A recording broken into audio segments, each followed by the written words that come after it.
안녕하세요.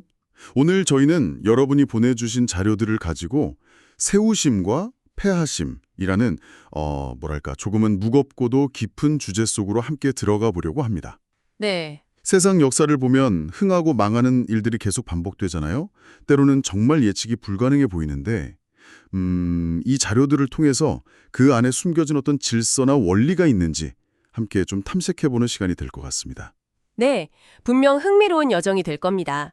특히 오늘은 열왕기하 15장, 그리고 디도서 1장, 호세아 8장, 마지막으로 시편 123편에서 125편까지 이 네 가지 서로 다른 맥락의 성경 본문들을 중심으로요. 네 가지나요? 네, 이 모든 세우고 패하는 일들을 주관하시는 그 하나님의 섭리, 또 주권이라는 큰 그림을 한번 그려보려고 합니다. 좋습니다. 이 땅에서 벌어지는 수많은 성공과 실패, 권력의 이동 같은 현상들, 이걸 우리가 어떤 시각으로 봐야 할지, 또 그 안에서 믿음을 가진 우리는 어떤 자세를 취해야 할지, 이런 통찰을 얻는 게 오늘의 목표라고 할 수 있겠습니다. 좋습니다. 단순히 성경 구조를 쭉 나열하는 게 아니라 이 네 자료가 서로 어떻게 연결되고 또 어떤 입체적인 그림을 보여주는지에 집중해보면 좋겠네요. 네, 그렇죠. 그럼 첫 번째 실마리인 열왕기하 15장부터 이야기를 풀어가 볼까요? 이 부분을 읽다 보면 정말 숨막힐 정도로 혼란스럽다는 인상을 받게 돼요. 맞아요. 북이스라엘 왕들의 이름이 줄줄이 나오는데 스가랴, 살룸, 무나헴, 부가히야, 베가, 호세아. 대부분 반란이나 암살로 짧게 통치하고 사라지죠. 정말 정신없는 시대였던 것 같아요. 맞습니다. 그야말로 혼돈의 도가니였죠. 그런데 이 왕들의 짧고 비극적인 통치를 단순히 정치적 혼란이나 권력 투쟁의 결과로만 볼 수는 없어요. 그런가요? 성경이 강조하는 지점은 이들이 분명 하나님께로부터 왕으로 세움을 받았다는 사실에도 불구하고 그들의 선택이 하나님 보시기에 악했다는 점입니다. 선택이요? 네, 열왕기하 15장 9절을 보면 스가랴 왕에 대해서 그의 주상들의 행위대로 여호와 보시기에 악을 행하여 이스라엘로 범죄하게 한 느밧의 아들 여로보암의 죄에서 떠나지 아니한지라 이렇게 딱 기록되어 있죠. 네. 이 여로보암의 죄라는 표현이 이 시대 왕들에게 계속해서 따라붙는 꼬리표처럼 등장합니다. 그 여로보암의 죄요. 저기 북이스라엘의 첫 왕이었던 여로보암이 백성들이 예루살렘 성전으로 가는 걸 막기 위해서 베델하고 단에 금송아지 우상을 세우고 섬기게 했던 것. 그게 시작이었죠. 네, 정확합니다. 그러니까 하나님을 떠나서 우상을 섬기고 자기 마음대로 예배 방식을 정했던 그 뿌리 깊은 불순종을 계속 따라갔다는 의미군요. 바로 그거죠. 그 시작부터 잘못된 길이었는데 후대의 왕들이 그 길에서 돌이키지 않고 오히려 답습했다는 겁니다.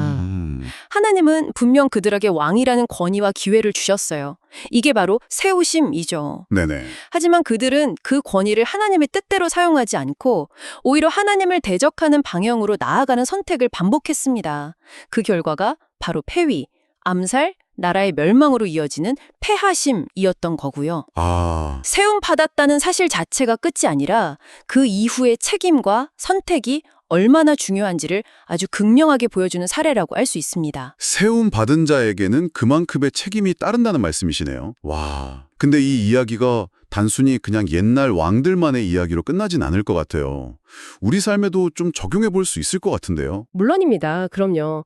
우리 각자도 크고 작은 영역에서 하나님으로부터 어떤 재능이나 기회, 직분 같은 세우심을 받습니다.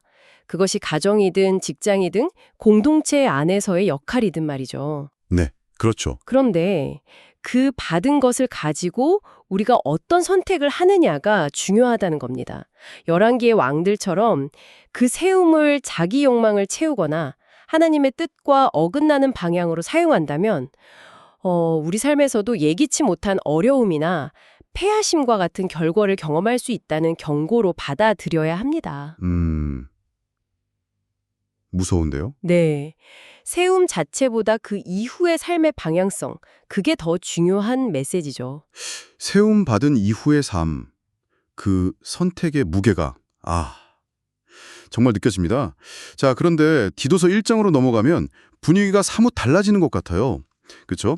바울 사도가 자신을 소개하는 방식부터가 남다릅니다. 네, 아주 인상적이죠. 하나님의 종이요 예수 그리스도의 사도인 나 바울, 이렇게 시작하면서 자신이 사도로 부름받은 이유, 즉 그 세우심의 목적을 아주 명확하고 당당하게 밝히고 있거든요. 네, 맞아요. 바울은 자신이 사도가 된 목적을 하나님이 택하신 자들의 믿음과 경건함에 속한 진리의 지식과 영생의 소망을 위함이라 이렇게 아주 구체적으로 설명합니다. 여기서 정말 흥미로운 지점은 뭐랄까? 네. 바울이 자신의 사도직이 자신의 어떤 능력이나 자격, 학식이나 배경 때문에 주어진 것이 아니라는 점을 분명히 한다는 거예요. 아, 그것은 전적으로 하나님의 주권적인 선택과 부르심, 그분의 계획에 따른 세우심이라는 것을 아주 강력하게 내세웁니다. 자신의 노력이나 자격이 아닌 하나님의 주도적인 은혜가 먼저 있었다는 고백이죠. 와. 열왕기의 왕들이 세우심을 받았지만 그 의미와 책임을 망각하고 잘못된 선택을 했던 것과는 정말 대조적이네요. 네, 그렇죠. 바울은 자신이 왜 세움받았는지, 그 목적이 무엇인지를 분명히 알고 그 목적에 자신의 삶을 온전히 드리고 있는 모습입니다. 이건 하나님의 계획을 이루기 위한 아주 특별한 형태의 세우심이라고 볼 수 있겠군요. 그렇습니다. 바로 그 목적의식이 핵심입니다. 열왕기의 왕들이 세움 이후의 선택에서 실패했다면 바울은 세우심의 목적에 집중함으로써 그 부르심에 합당한 삶을 살고자 했던 거죠. 목적에 집중한다. 네. 그리고 이것은 단순히 위대한 사도 바울에게만 국한된 이야기가 아닙니다. 우리도 마찬가지예요. 하나님께서 우리를 이 시대, 이 자리에서 당신의 자녀로, 증인으로 세우셨다면 거기에는 분명한 이유와 목적이 있다는 사실을 기억해야 합니다. 아, 그것이 복음을 전하는 것이든 사랑으로 섬기는 것이든 각자에게 주어진 고유한 방식으로 하나님의 뜻을 이루어가는 것. 그것이 바로 우리가 세움받은 목적에 합당하게 반응하는 길이라는 메시지를 여기서 발견할 수 있습니다. 와. 세움받은 자의 책임, 열왕기야. 그리고 세움받은 자의 목적, 디도서. 세우심이라는 키워드를 중심으로 이렇게 연결해서 보니 더 분명해지는 것 같습니다. 네, 맞아요. 그런데 호세아 8장으로 가면 또 다른 측면이 등장하는 것 같아요. 여기서는 백성들이 하나님과는 상관없이 자기들 마음대로 왕을 세우고 우상을 만들었다고 하나님께서 아주 신랄하게 비판하시죠. 맞습니다. 분위기가 완전히 다르죠. 호세아 8장 4절을 보면 하나님께서 이렇게 말씀하십니다. 그들이 왕들을 세웠으나 내게서 난 것이 아니며 그들이 지도자들을 세웠으나 내가 모르는 바이며 그들이 또 그 은 금으로 자기를 위하여 우상을 만들었나니 결국은 파괴되고 말리라. 어휴, 내게서 난 것이 아니다. 내가 모르는 바다. 네, 내가 세운 왕이 아니다. 나는 모르는 지도자들이다. 라고 딱 선을 그으시는 거예요. 이것은 앞서 본 열왕기나 디도서의 하나님으로부터의 세우심과는 정반대의 상황이죠. 인간의 욕망과 계획으로 세워진 권력입니다. 하나님이 인정하지 않는 세움이라는 거네요. 와, 그럼 결과는 어떻게 되나요? 하나님은 그들의 불순종과 교만 때문에 그들이 스스로 세운 왕들과 우상들을 결국 하나님께서 직접 패하실 것이라고 경고하십니다. 파괴될 것이라고 명확히 말씀하시죠. 아, 결국 파괴된다? 네, 이것이 바로 세우고 패하시는 하나님의 절대적인 주권을 보여주는 또 다른 강력한 증거입니다.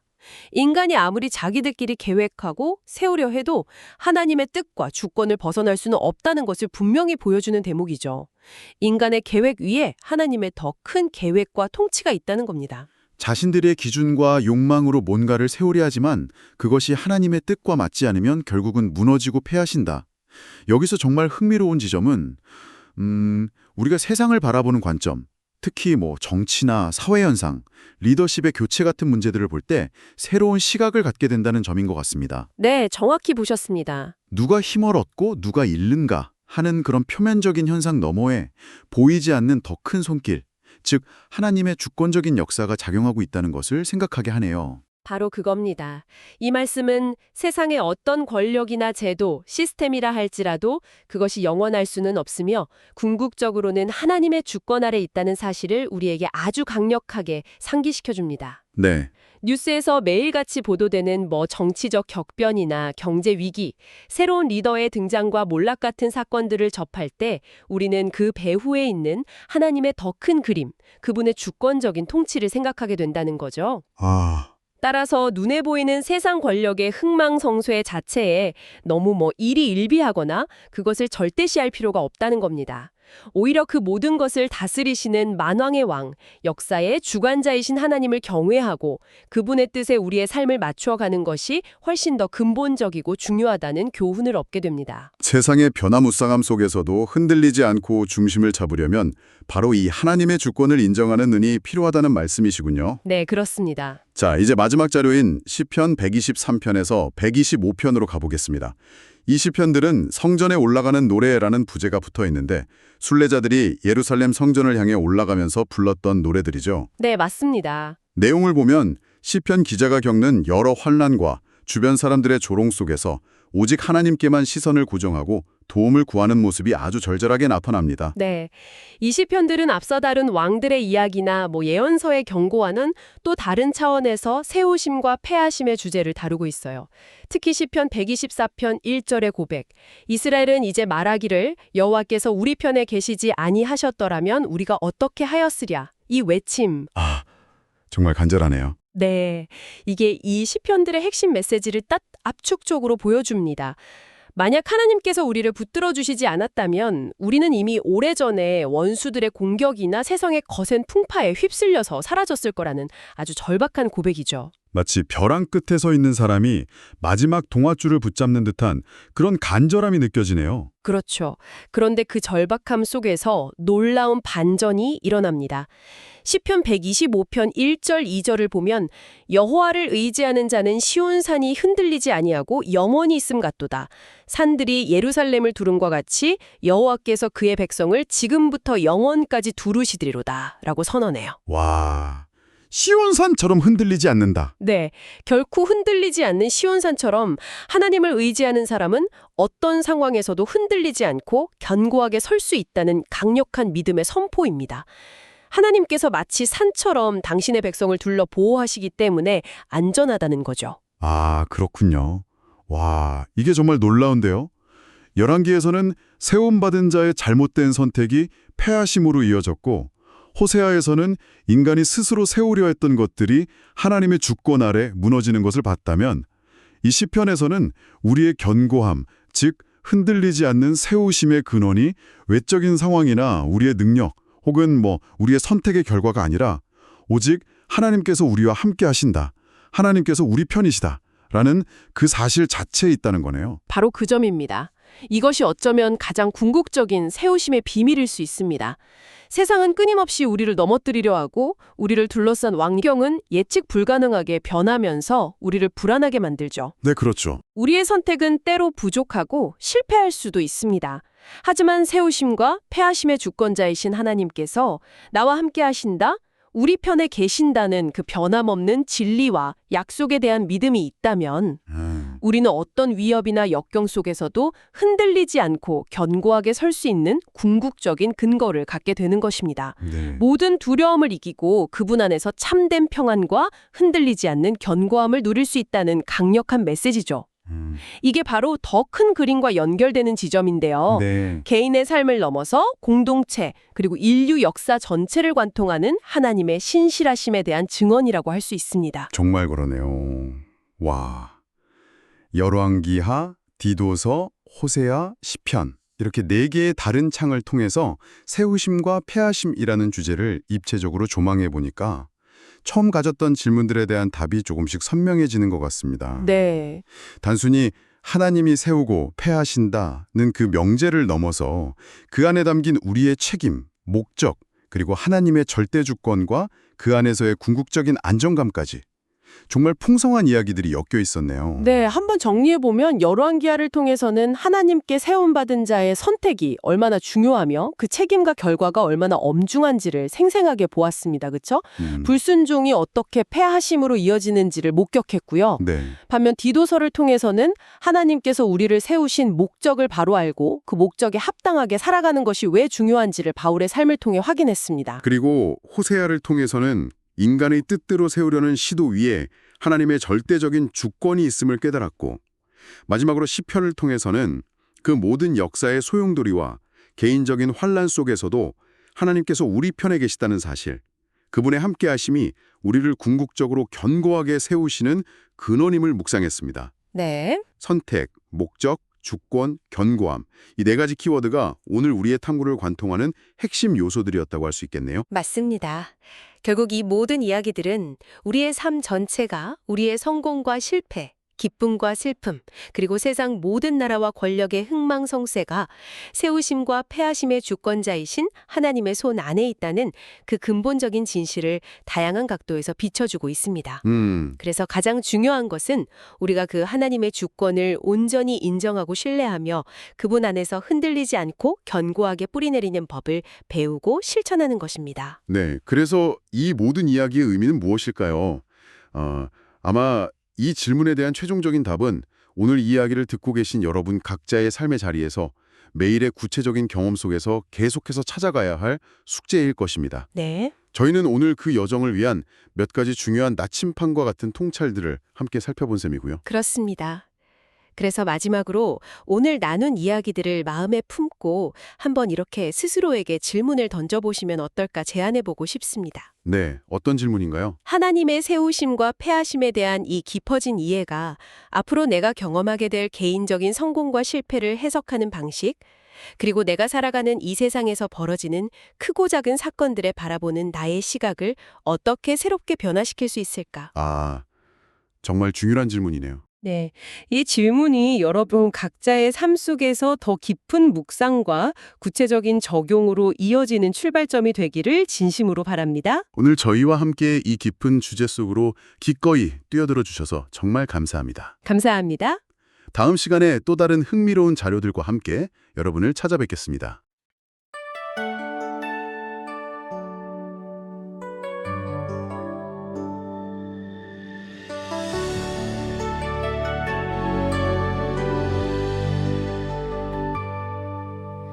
북이스라엘의 왕들 그들의 악한 선택 하나님의 뜻을 버리고 혼돈에 빠졌네.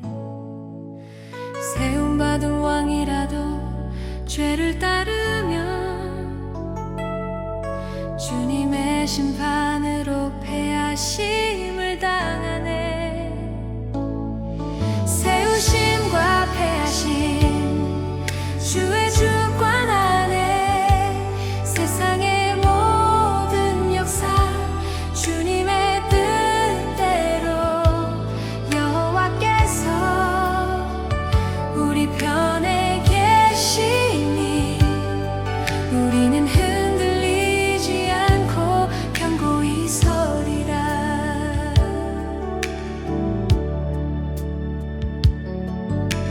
하나님의 종 그리스도의 사도로 택함 받은 믿음 위해 세우심 입었네. 나의 능력이 아닌 주의 부르심 따라 복음의 진리 안에 굳게 서리라. 세우심과 패하심 주의 주권 안에 세상의 모든 역사 주님의 뜻대로 여호와께서 우리 편에 계시니 우리는 흔들리지 않고 견고히 서리라. 이스라엘은 자기 욕심대로 왕을 세웠으나 주의 뜻 아니었기에 심판을 자초했네. 은과 금으로 우상을 만들 때 주님은 그들을 패하시리라 경고했네.